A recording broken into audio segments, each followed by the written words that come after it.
let's dive right into a really wild thought experiment. What if we took our society and flipped everything we know about right and wrong completely upside down? I mean, really think about it for a second. Forget everything you know about crime and punishment. What if the criminals were the overwhelming majority and the law-abiding people were the weirdos, the outliers? How on earth would a world like that even function? Okay, so let's just lay it out. In our world, the basic assumption is that most people, most of the time, follow the rules. That makes criminals the minority. But in this reverse dystopia we're talking about, those roles are completely swapped. And this isn't just about, a simple crime wave. We're talking about a world where being a criminal is the new social standard. To really get this, there's a key term we need to know: a criminogenic society. It's what sociologists call an environment where things like poverty, corruption, or a broken justice system just systematically turn out criminals. Now, what we're imagining is the most extreme version of this you can think of, a society where those factors have totally won, and the whole system is now designed to produce criminals as the default setting. So if crime becomes the new normal, what happens to social order itself?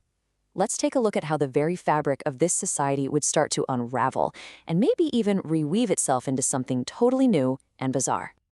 To get our heads around this, we actually have to start with a pretty counterintuitive idea from one of the founders of sociology, a guy named Emil Durkheim. He argued that crime isn't some kind of sickness in society. It's actually a vital and, even a healthy part of it. Sounds crazy, right? Well, here's how it works in a normal society. Someone commits a crime. The law-abiding majority sees it, they get outraged, and they collectively condemn it. And in doing that, they're actually reinforcing their shared values and reminding everyone where the moral lines are drawn. So, paradoxically, crime actually brings the good guys closer together. But in our inverted world, this whole dynamic gets flipped on its head. The criminal majority, this huge 95%, they actually become unified by their shared lawbreaking. Collective corruption, cheating, stealing, that becomes the new glue holding society together. So, what does that make the few people who are still trying to follow the old rules? Well, they're not heroes. No way. They are the new deviants. Their honesty, their integrity is now a direct threat to this new social order. They're the outsiders. And this leads us to a really critical question.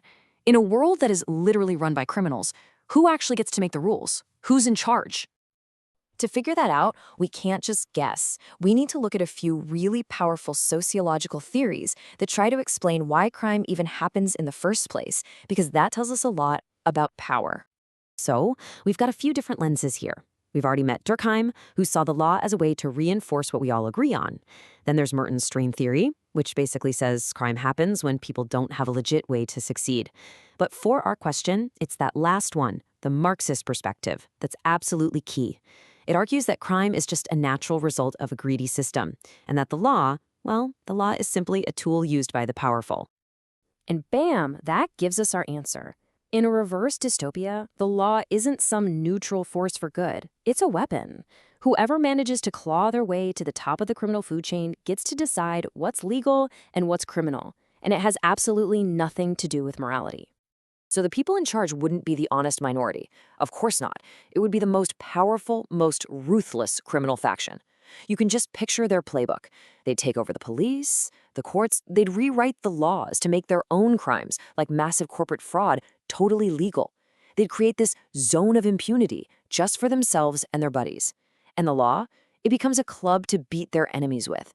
And their enemies just might be the few people still trying to do the right thing. So that's the criminal elite at the top. But what about the few who refuse to break? What is life actually like for the last honest people in a world that has gone completely wrong? This quote just nails it. It perfectly captures their paradox. In a society that rewards corruption at every turn, their integrity, their honesty, their simple refusal to cheat, that becomes the new sin. There's a fascinating term for this: positive deviance. Usually, it means breaking a bad norm for a good reason.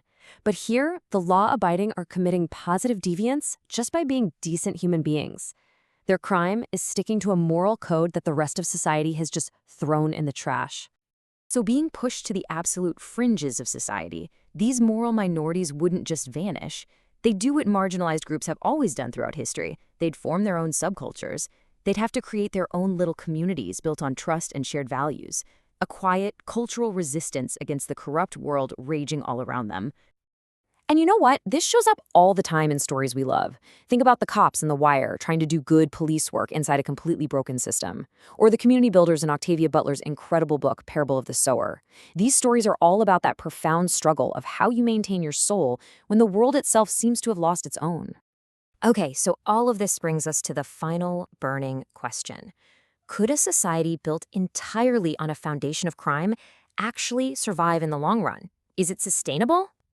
Well, philosophers like Thomas Hobbes talked about this idea of a social contract. Basically, we all agree to give up a little bit of freedom in exchange for security and order. But in this reverse dystopia, that contract is a total sham. It's been shredded. The very institutions that are supposed to protect you are now the biggest threat. So really, can a society truly function when it's built on a foundation of lies and theft and deep, deep corruption? I mean, what happens to an economy, to simple relationships, to any hope for the future when you can't trust anyone, when the default assumption is that every single person you meet is about to cheat you? And the conclusion from all this theory is pretty clear. No, it can't last. A reverse dystopia is fundamentally unstable. It's a society that is literally eating itself alive. By destroying trust and property rights and any sense of security, it destroys the very systems that everyone, even the criminal elite, needs to survive. It's not a permanent state, it's a death spiral. Which leaves us with one last thought to take away. This whole thought experiment isn't just about some crazy fictional world. It forces us to look at our own. In a world where systems can sometimes feel corrupt or broken or unjust, maybe the most radical, the most rebellious act of all is simply to be good.